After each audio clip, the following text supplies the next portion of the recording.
வணக்கம் TNPSC dreamers. நம்ம வந்து பொது தமிழில் ஒரு ஸ்டாண்டர்ட்லேயும் ஒரு இயல் தினம் ஒரு இயல் அப்படின்ற ஒரு கான்செப்டில் டெய்லி ஒரு இயல் பார்த்துட்ருக்கோம். ஓகேங்களா? இன்றைக்கி 6ஆம் வகுப்பு இயல் 3 முதல் பருவத்தில் இயல் 3 பார்க்க போகிறோம். அறிவியல் ஆத்திச்சூடி. இந்த இயல் ஃபுல்லாகவே ஒரு சயின்ஸ் பேஸ் பண்ணி தான் இருக்கும். பாருங்கள், ஆத்திச்சூடினாலே நமக்கு தெரியும், அகர வரிசையில் இருக்கிறது தான் வந்து பார்த்திங்கன்னா நம்ம ஆத்திச்சூடி அப்படின்னு சொல்லுவோம். இங்கே பாருங்கள், அறிவியல் சிந்தனை கொள், ஆய்வில் மூழ்கு, இயன்றவரை புரிந்துகொள், ஈடுபாட்டுடன் அணுகு, உண்மை கண்டறி, ஊக்கம் வெற்றி தரும், என்றும் அறிவியலே வெல்லும், ஏன் என்று கேள், ஐயம் தெளிந்து சொல், ஒருமித்து செயல்படு, ஓய்வர உழை, ஔடதமாம் அனுபவம். இதை எழுதுனது யாருன்னு பார்த்தீங்கன்னா நெல்லை சு. முத்து. இந்த நெல்லை சு. முத்துன்றவரை பற்றி நம்ம நெக்ஸ்ட் பார்க்கலாம். சொல்லும் பொருளும். இயன்ற வரை அப்படின்னா நம்மளால் முடிந்த வரை, ஒருமித்து அப்படின்னா எல்லாரும் ஒன்றா சேர்ந்து ஒன்றுபட்டு, ஔடதம்னா மருந்து. நெல்லை சு. முத்து இவரை பார்த்து நம்மளுடைய ஏபிஜே அப்துல் கலாம் ஐயா இருக்காங்க இல்லையா, அவங்க சொல்லியிருக்காங்க, தம்மை ஒத்த அலைநீளத்தில் சிந்திப்பவர். ஓகேங்களா? இப்படியும் கேள்வி வரும், தம்மை ஒத்த அலைநீளத்தில் சிந்திப்பவர்னு அப்துல் கலாம் யாரை சொன்னாருன்னு கேட்டால் நெல்லை சு. முத்து சொல்லணும். இல்லை நெல்லை சு. முத்தை யார் அப்படி சொன்னாங்கன்னு கேட்டாங்கன்னா நம்ம அப்துல் கலாம்னு சொல்லணும். ஓகேங்களா? நம்மளுடைய அப்துல் கலாம் சொல்லியிருக்காங்க. இவர் வந்து பார்த்திங்கன்னா இவர் ஒரு சயின்டிஸ்ட் ப்ளஸ் கவிஞர் எல்லாமே. இவர் வந்து விக்ரம் சாராபாய் விண்வெளி மையம், சதீஷ் தவான் விண்வெளி மையம், இஸ்ரோ இந்திய விண்வெளி மையம், இந்த இடத்துலலாம் பணியாற்றி இருக்காரு. அறிவியல் கவிதை கட்டுரை இது எல்லாமே படைச்சிருக்காரு. 80க்கும் மேற்பட்ட நூல்களை வெளியிட்டுள்ளார். இப்போ வந்து நெல்லை சு. முத்து எத்தனை நூல்களை வெளியிட்டார் அப்படின்னு கேள்வி வரும்பொழுது அவர் 80+ வெளியிட்டிருக்காரு. அதனால் 80க்கும் மேற்பட்ட அப்படின்ட்டு நம்ம சொல்ல தெரியணும். புக் பேக் கொஷின் பார்க்கலாம். உடல் நோய் வந்துச்சுன்னா என்ன தேவை? மருந்து தேவை. மருந்துனா என்னன்னு பார்த்தோம், ஔடதம். நண்பர்கள் கூட என்ன பண்ணணும், சேர்ந்து விளையாடணும், அதுதான் ஒருமித்து. கண்டறி அப்படின்னா கண்டு ப்ளஸ் அறி அப்படின்னு நம்ம பிரித்து எழுதணும். சரிங்களா? ஓய்வற அப்படின்னா ஓய்வு ப்ளஸ் அற. ஏன் ப்ளஸ் என்று ஏனென்று. ஔடதம் ப்ளஸ் ஆம் ஔடதமாம். சரிங்களா? இங்கே பாருங்கள், எதிர் சொல்.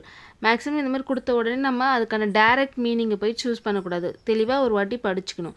அணுகு அப்படின்னா அணுகு, அவங்கள கன்சல்ட் பண்ணு அப்படின்னா அதுக்கு ஆப்போசிட் விலகு, கன்சல்ட் பண்ணாத. ஐயம் அப்படின்னா பயம். பயம்னா நம்ம கன்ஃபியூஸ்டாக இருப்போம், அப்போ அதுக்கு ஆப்போசிட் தெளிவு, கிளியராக இருப்போம். ஊக்கம் அப்படின்னா ரொம்ப ஒரு மாதிரி ஆர்வமாக இருக்கும் அப்படின்ட்டு, இன்ட்ரெஸ்டடாக ஆக்டிவாக இருக்கும், அப்போ அதுக்கு ஆப்போசிட் சோர்வு. உண்மைனா பொய். அடுத்தது இங்கே பாருங்கள், வானை அளப்போம் கடல் மீனை அளப்போம், சந்திர மண்டலத்தியல் கண்டு தெளிவோம், சந்தி தெருப்பெருக்கும் சாத்திரம் கற்போம். இந்த அளப்போம் அப்படின்னா நம்ம பாரதியார் அளந்திருப்பார் அப்படின்னு ஷார்ட்கட்க்கு சொல்கிறேன். ஓகேங்களா? பாரதியார் சொல்லியிருப்பார். அளப்போம், வானை அளப்போம் கடல் மீனை அளப்போம்னு நல்லாவே அளந்தது யாருன்னு பார்த்தீங்கன்னா நம்மளுடைய பாரதி. ஓகேங்களா? அவன் எப்போதும் உண்மையையே. இது வந்து பார்த்திங்கன்னா மயங்கொல்லின்னு சொல்லுவோம் நம்ம. இது எல்லாமே ஒரே மாதிரி இருக்குது. இது எது? உண்மையையே உரைக்கின்றான், சொல்கிறான் அப்படின்னு நம்ம சொல்கிறோம். ஓகேங்களா? ஆழக்கடல் அப்படின்னா ஆழம் ப்ளஸ் கடல். விண்வெளி விண்வெளி.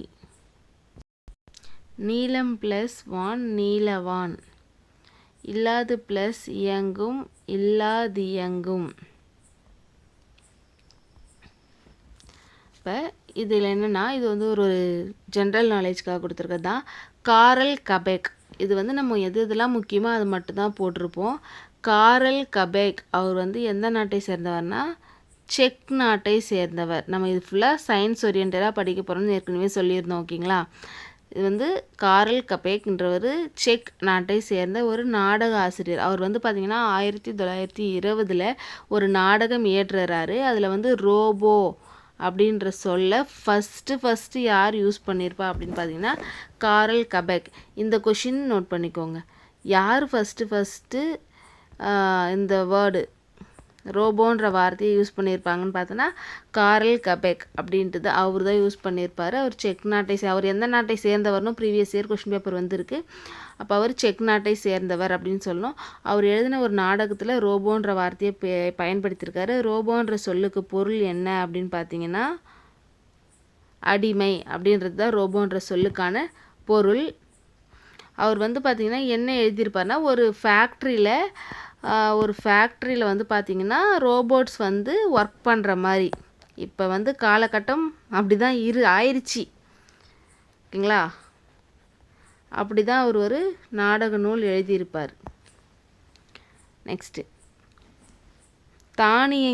தானியங்கினா என்னென்னா மனித முயற்சிகளுக்கு மாற்றாக மனிதன் வந்து இதை ஆஃப் பண்ணணும் அப்படின்ட்டு அவன் ஆஃப் பண்ணுறதுக்கு முன்னாடி ஆட்டோமேட்டிக்காக அதுவாக இப்போ இந்த டைமுக்கு ஆஃப் பண்ணணும் அப்படின்னு அதுவாக ஆட்டோமேட்டிக்காக யோசித்து ஆஃப் பண்ணுறது தான் வந்து ஒர்க் பண்ணுறது தான் வந்து பார்த்திங்கன்னா தானியங்கி அப்படின்னு சொல்லுவோம். இப்படி தானியங்கிக்கு அது வந்து பார்க்குறதுக்கு மனுஷங்க மாதிரி இருக்கும். ஆனால் மனுஷனை போல் இருக்காது பார்க்கறதுக்கு. ஆனால் அது சிந்திக்கிறதுலாம் வந்து பார்த்தா மனுஷனை மாதிரி இருக்கும் அப்படின்னு தானியங்கிக்கு யார் விளக்கம் கொடுத்தாங்கன்னு கேட்டால் கொஷினே அதுதான். தானியங்கிக்கு யார் விளக்கம் கொடுத்தாங்கன்னு கேட்டால் பிரிட்டானிக்கா கலைக்களஞ்சியம் தான் தானியங்கிகளுக்கு விளக்கம் கொடுத்துருக்குறாங்க. அது மனுஷனை மாதிரி இருக்காது, ஆனால் மனுஷனை மாதிரி செயல்படணும். ஓகேங்களா? 1997 மேலே ஒரு செஸ் காம்படிஷன் நடக்குது. அதில் வந்து வேர்ல்டு சாம்பியன் யாருன்னா கேரி கேஸ்புராவ். எப்போ அட் 1997 மே மந்தில் கேரி கேஸ்புரோன்ற வேர்ல்டு வின்னிங் சாம்பியனை ஐபிஎம்ன்ற நிறுவனம் உருவாக்கின டீப் ப்ளூ அப்படின்ற ஒரு சூப்பர் கம்ப்யூட்டர், மீத்திறன் கணினினா சூப்பர் கம்ப்யூட்டர், ரெண்டு பேருக்கும் தான் காம்படிஷன். ஓகேங்களா? சூப்பர் கம்ப்யூட்டருக்கும் கேரி கேஸ்புராவுக்கும் தான் காம்படிஷன். அதில் யார் ஜெயிச்சிருப்பா சொல்லுங்கள்? எக்ஸாக்ட்லி நம்மளுடைய ஐபிஎம் உருவாக்குன டீப் ப்ளூ. இதில் என்னென்ன கேள்வி கேட்க சான்ஸ் இருக்குன்னா டீப் ப்ளூ யார் உருவாக்குனதுன்னு கேட்டால் ஐபிஎம் நிறுவனம் உருவாக்குச்சு அப்படின்னு நமக்கு சொல்ல தெரியணும். எப்போ அப்படின்னா இந்த காம்படிஷன் எப்போ நடந்துச்சுன்னா 1997 மேல. ஓகேங்களா? இதில் யாரை வந்து இந்த டீப் ப்ளூ அப்படின்ற மீத்திறன் கணினி வின் பண்ணுச்சு அப்படின்னு பார்த்தீங்கன்னா கேரி கேஸ்புராவ் அப்படின்றவரை வின் பண்ணுச்சு. நெக்ஸ்ட்டு ஒரு ரோபோ பார்க்க போகிறோம். இது வந்து பார்த்திங்களா நம்ம எந்திரன் பார்ட் 2ல் வர எமி ஜாக்சன் மாதிரியே இருக்கிறாங்கல்ல. எமி ஜாக்சன்லாம் இல்லை, இவங்க பேர் சோஃபியா. ஓகேங்களா? உலகிலேயே ஃபஸ்ட்டு ஒரு ரோபோவுக்கு வந்து குடியுரிமை கிடச்சிருக்குன்னா இந்த சோஃபியாவுக்கு தான். இதுக்கு சிட்டிசன்ஷிப் இருக்குன்னா பாருங்கள். அதை கொடுத்தது யார் அப்படின்னு பார்த்தீங்கன்னா சவுதி அரேபியா. உங்களுக்கு நான் ஷார்ட்கட்டில் எப்படி சொல்வேன்னா சோஃபியா சவுதி அரேபியா அப்படின்னு நம்ம ஷார்ட்கட்டில் ஞாபகம் வச்சுக்கலாம். சரிங்களா?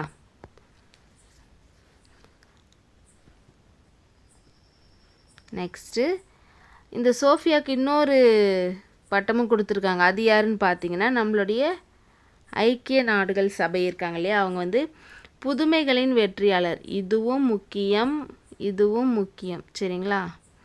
புதுமைகளின் வெற்றியாளர்னு யாருக்கு கொடுத்தாங்கன்னு கேட்டால் சோஃபியா. யார் கொடுத்தாங்கன்னு கேட்டால் ஐநா சபை. ஐநா ஒரு உயிரற்ற பொருளுக்கு இது மாதிரி பட்டம் வழங்குறது ஃபஸ்ட் டைம் எதுன்னு பார்த்தீங்கன்னா இந்த சோஃபியாக்காக கொடுத்தது தான். முதல் குடியுரிமையும் சோஃபியாவுக்கு தான். புதுமைகளின் வெற்றியாளர்னு உயிரில்லாத ஒரு பொருளுக்கு ஐநா ஃபஸ்ட்டு பட்டம் கொடுத்ததும் சோஃபியாக்காக தான். நெக்ஸ்ட்டு புக் பேக் கொஷின் போகலாம். நுட்பமாக சிந்தித்து அறிவது நுண்ணறிவு. தானே இயங்கும் இயந்திரம் தானியங்கி. நின்று இருந்த அவ்வுருவம் ஆ ப்ளஸ் உருவம். மருத்துவம் ப்ளஸ் துறை மருத்துவத்துறை. செயல் ப்ளஸ் இழக்க செயலிழக்க. புக் பேக்லாம் மோஸ்ட்லி நீங்களே ஈஸியாக இது பண்ணுற மாதிரி தான் இருக்கும். உங்களுக்கு புக்குக்குள்ளே இருக்கிற கேள்வி தான் முக்கியம். அந்த ஃபுல் புக்கையும் நீங்கள் படிக்கிறதுக்கு அதுவும் இந்த ஷார்ட் பீரியடில் ரொம்ப கஷ்டம். அதனால் உங்களுக்காகவே சார்ட் அவுட் பண்ணி நம்ம கொடுத்துருக்கோம். இதை படித்தாலே அந்த ஸ்டாண்டர்ட் கம்ப்ளீட் பண்ண மாதிரி. நீங்கள் இதுக்கு தனியாக புக்கில் தனியாக படிக்கணும்னு அவசியமே இல்லை. நீக்குதல் என்னும் சொல்லின் எதிர்ச்சொல். அப்போனா நீக்க சொல்கிறாங்கன்னா அப்போ சேர்க்கணும். எளிது எதிர்ச்சொல் அரிது. ஓகேங்களா? இது எல்லாமே வந்து பார்த்திங்கன்னா ஈஸியாக தான் இருக்கும். தன் வேலைகளை ஈஸியாக செய்ய கண்டுபிடிச்சது தான் ரோபோ. தானியங்கிகளுக்கும் எந்திர மனிதனுக்கும் உள்ள வேறுபாடு என்னென்னா அதோடைய நுண்ணறிவு தான். உலக சதுரங்க வீரரை மீத்திறன் கணினி எது வின் பண்ணுச்சுன்னு கேட்குறாங்க பாருங்கள். அப்போ நம்மளது டீப் ப்ளூ. சோஃபியா குடியுரிமை வழங்குறது சவுதி அரேபியா. ஓகேங்களா? இவர் யார்? நம்ம தலைவர். அவருக்கு தமிழில் பிடித்த குரல் எதுன்னு பார்த்தீங்கன்னா இது அப்துல் கலாம் பற்றி சும்மா அப்துல் கலாம் கிட்ட ஸ்டூடெண்ட்ஸ் பேசுகிற மாதிரி ஒரு ஓரலான ஒரு கற்பனையான ஒரு லெசன் தான் இது. திருக்குறள் தான் அவருக்கு ரொம்ப பிடிச்ச நூல். அவருக்கு பிடித்த குரல் எதுன்னு பார்த்தீங்கன்னா அறிவற்றம் காக்கும் கருவி செருவார்க்கும் உள்ளழிக்க லாகாரன் அவருக்கு பிடித்தமான குரல். சரிங்களா? அதுக்கப்புறம் அவருக்கு பிடிச்ச புக்கு எது அப்படின்னு பார்த்தீங்கன்னா லிலியன் வாட்சன் எழுதிய லைட்ஸ் ஃப்ரம் மெனி லேம்ப்ஸ் விளக்குகள் பல தந்த ஒளி. இது வந்து அவருக்கு ரொம்ப பிடித்தமான புத்தகம். ஓகேங்களா? அதை படிக்கும்போது தான் அவருக்கு அறிவு, தன்னம்பிக்கை, மகிழ்ச்சி இது மூணையும் அவர் எப்போ பெற்றார்னா லிலியன் வாட்சனுடைய லைட்ஸ் ஃப்ரம் மெனி லேம்ப்ஸ் அப்படின்ற ஒரு புக்கு தான். அவர்கிட்ட எது அவருக்கு ரொம்ப மகிழ்ச்சியானது அவருக்கு ஒரு இன்டர்வியூ மாதிரி தான் அது. எது அவருக்கு ரொம்ப மகிழ்ச்சி தந்தது அப்படின்னு கேட்டாக்கா அவர் பார்த்திங்கன்னா போலியோவால் பாதிக்கப்பட்ட எந்த நோயால் போலியோவால் பாதிக்கப்பட்ட குழந்தைகள் 3 கிலோ 3 kg வெயிட் உள்ள செயற்கை கால்களை பயன்படுத்திக்கிட்டு இருந்தாங்க. அது அந்த வெயிட்டு தூக்கவே நடக்கிறதுக்கு அவ்வளோ கஷ்டப்பட்டுருந்தாங்க. அந்த டைமில் அவங்களுக்காக இந்த ஃப்ளைட் பார்ட்ஸ்லாம் உருவாக்குற கார்பன் இழையை பயன்படுத்தி 3 கிலோன்றத 300 கிராமாக கொடுத்தாரு. அதுதான் அவருக்கு ரொம்ப சந்தோஷமான ஒரு தருணம். அவர் அவ்வளோ கண்டுபிடிச்ச மனுஷனுக்கு இதுதான் ரொம்ப சந்தோஷம் தந்திருக்குன்னா பாருங்கள். ஓகேங்களா? அடுத்தது நம்ம இலக்கணம் வந்துட்டாச்சு. மொழி முதல் எழுத்து எது? முதல் எழுத்துனா ஒரு வார்த்தைக்கு முதல்ல என்னென்ன எழுத்து வரலாம் என்னென்ன எழுத்து வரக்கூடாது அப்படின்றது தான். ஓகேங்களா? மொழினா என்னென்னா சொல் அப்படின்னு சொல்லுவோம். சொல்லின் முதலில் வரும் எழுத்துக்களை மொழி முதல் எழுத்துக்கள் அதுலேயே நமக்கு இருக்குது. ஓகேங்களா? உயிரெழுத்து 12மே வரும். ஓகேங்களா? உயிரெழுத்து 12மே வரும். இப்போ இது எப்படி ஷார்ட்கட்டில் புரிஞ்சுக்கலான்னா 2 மாதிரி இருக்கா? தமிழோட எழுத்தை 2 சொல்லுவாப்பா 12மே உயிர் 12மே வரும். இது 2 பாருங்கள். உயிர் 12 எல்லாமே மொழி முதல்ல வரும். அடுத்தது இந்த க ச த ப ந ப வரிசை இருக்கு இல்லையா? இந்த வரிசைனா கா வரிசைனா காக்கா கி அந்த மாதிரி. கா சா தா நா பா மா இது எத்தனை பாருங்கள்? 6. இந்த 6த்தில் உள்ள எல்லா உயிர்மை எழுத்துக்களும் சொல்லின் முதலில் வரும். சரிங்களா? இதை 2 ஞாபகம் வச்சுக்கோங்க. கா சா தா நா பா மா இதெல்லாம் பாருங்கள் ஒரே மாதிரி பார்க்குறதுக்கு இருக்கும். கா இப்படி, சா இப்படி, தா நா பா மா இந்த 6 எழுத்துக்களும் மொழி முதல்ல வரும். சரிங்களா? நெக்ஸ்ட்டு நா வரிசையில் நா மட்டும்தான் அந்த எழுத்து மட்டும்தான் முதல் எழுத்தாக வரும்.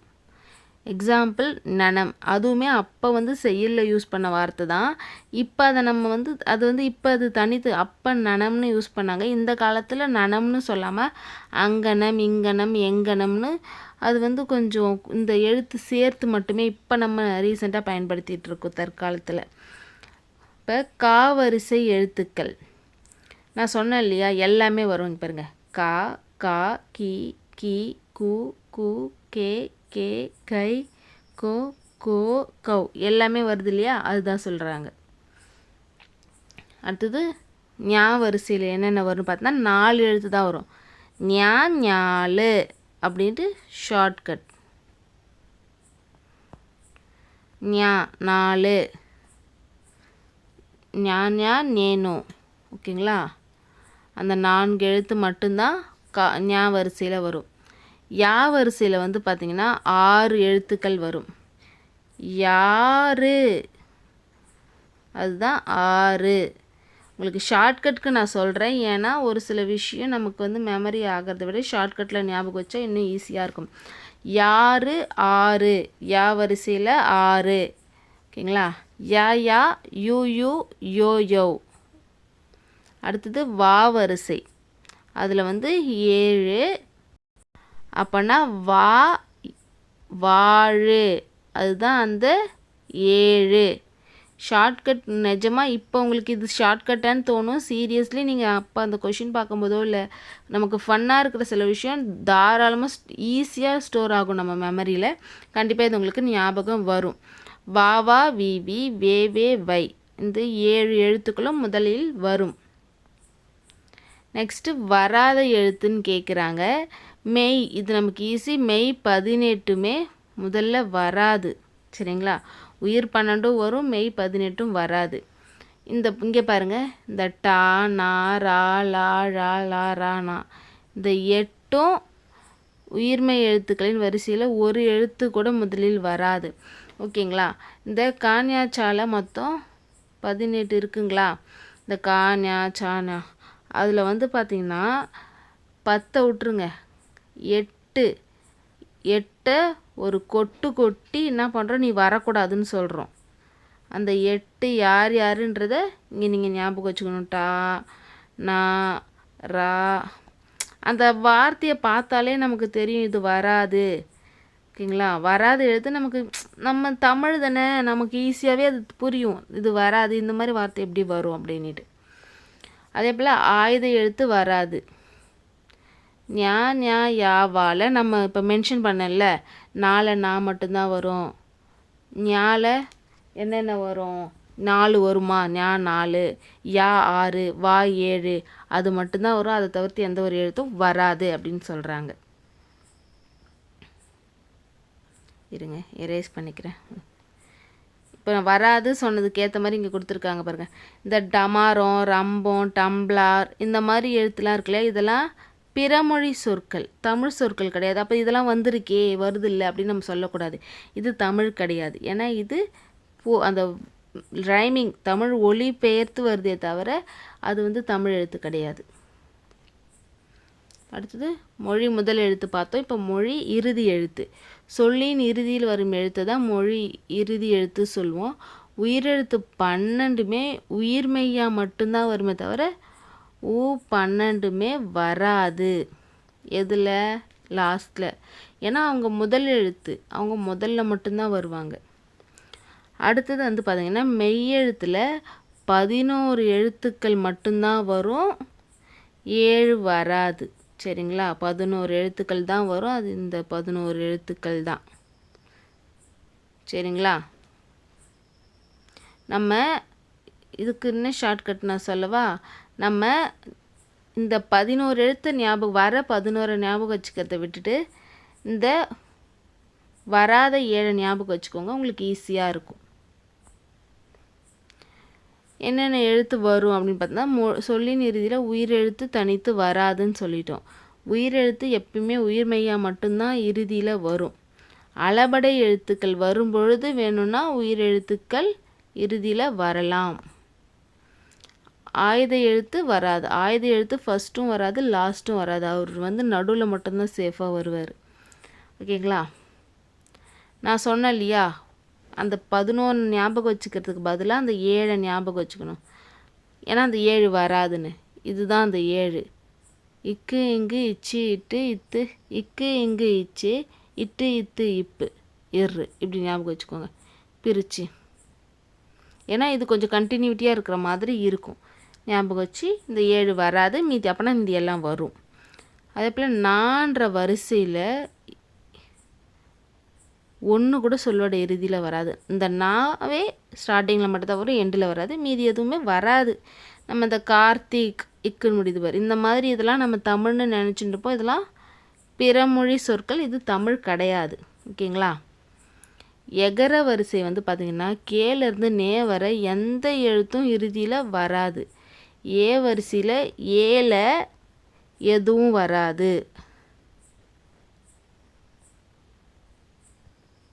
அப்படின்னு ஞாபகம் வச்சுக்கோங்க. ஓ வரிசையில் நோ தவிர எதுவுமே வராது. நோவுக்கு மட்டும் எஸ் சொல்லிவிட்டு மீதி எல்லாத்துக்கும் நோ சொல்லிட்டாங்க போல். நோக்கு எஸ் சொல்லிட்டு மீதி எல்லாத்துக்கும் நோ சொல்லிட்டுக்கிறாங்க. நோ எஸ் நோ, மற்றது எல்லாத்துக்கும் நோ. ஓகேங்களா? நோன்றது வந்து பார்த்திங்கன்னா ஒரு ஓரெழுத்து ஒரு மொழி, அதுக்கு அர்த்தம் வந்து துன்பம். இது நிறைய டைம் கேட்டிருக்காங்க. சரிங்களா? சொல்லின் இடையில் வரும் எழுத்துக்கள் கேட்குறாங்க. மெய் 18 எழுத்தும் இடையில் வரும். உயிர்மெய் எழுத்துக்கள் வரும். ஆயுத எழுத்து இடையில் மட்டுமே வரும். ஆனால் உயிர் எழுத்துக்கள் அளபடையில் மட்டுமே வரும். சரிங்களா? அளபடை பற்றி நம்ம அடுத்தடுத்த லெசனில் பார்க்கலாம், இதில் சொல்கிற மாதிரி. ஓகே, இன்றைக்கி வந்து நம்ம இந்த இயலை முடிச்சிட்டோம். இல்லை, இன்னும் கொஞ்சம் இருக்குது, இருங்க.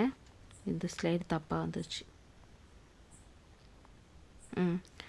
இது வந்து பார்த்திங்கன்னா இவர் யாருன்னா சர் சி வி ராமன். இவர் தான் வந்து இந்தியாவுக்கு அறிவியலுக்கான முதல் நோபல் பரிசு கிடைக்கிறதுக்கு காரணமாக இருந்தவர். இவர் வந்து 1928 ஃபெப்ரவரி 28 1928 ஃபெப்ரவரி மாதம் கடைசி நாள் ராமன் விளைவு அப்படின்னு அவருடைய கண்டுபிடிப்பை வெளியிட்டார். அது ஏன் அது வந்து பார்த்திங்கன்னா ஒரு கடலில் பயணம் செய்யும்போது அந்த கடல் நீர் ஏன் நீல நிறமாக இருக்குது அப்படின்றத அவர் கண்டுபிடிச்சி அதை வெளியிட்டார். அதனால் அவர் கண்டுபிடிச்ச அந்த அவர் கண்டுபிடிச்சது ஃபெப் 28 1928. சரிங்களா? அந்த ஃபெப்ரவரி 28 நம்மளுடைய இந்தியாவில் சயின்ஸ் டேவாக கொண்டாடிட்டு இருக்கோம். ஓகேங்களா? தேசிய அறிவியல் நாள் அப்படின்னு கொண்டாடிட்டு இருக்கோம். ராமன் விளைவை கண்டறிந்தவர் யார்? Sir C V Raman. அவருக்கு நோபல் பரிசை பெற்று தந்த கேள்வி எது? கடல் நீர் ஏன் நீல நிறமாக காட்சியளிக்கிறது? தேசிய அறிவியல் நாள் எப்போன்னு கேட்டால் ஃபெப் 28. ஏன்னா நம்ம அறிவியலுக்கான முதல் நோபல் பரிசு அப்போ தான் பெற்றோம். அதுதான் அதுக்கான காரணம். சரிங்களா? கலை சொல் பார்க்க போகிறோம். செயற்கை நுண்ணறிவு அப்படின்னா ஆர்டிஃபிஷியல் இன்டெலிஜென்ஸ். மீத்திறன் கணினினா சூப்பர் கம்ப்யூட்டர். ஔடதம்னா மெடிசன். செயற்கைக்கோள்னா சேட்டலைட். ஆய்வு ரிசர்ச். கோல் பிளானட். எந்திர மனிதன் ரோபோட். நுண்ணறிவு இன்டெலிஜென்ஸ். ஓகே, இன்னைய இயல் நம்ம முடிச்சிட்டோம். நாளைக்கு அடுத்த இயலில் உங்களை பார்க்குறேன். சப்ஸ்கிரைப் பண்ணாதவங்க கண்டிப்பாக சப்ஸ்கிரைப் பண்ணணும். ஓகேங்களா? நன்றி, வணக்கம்.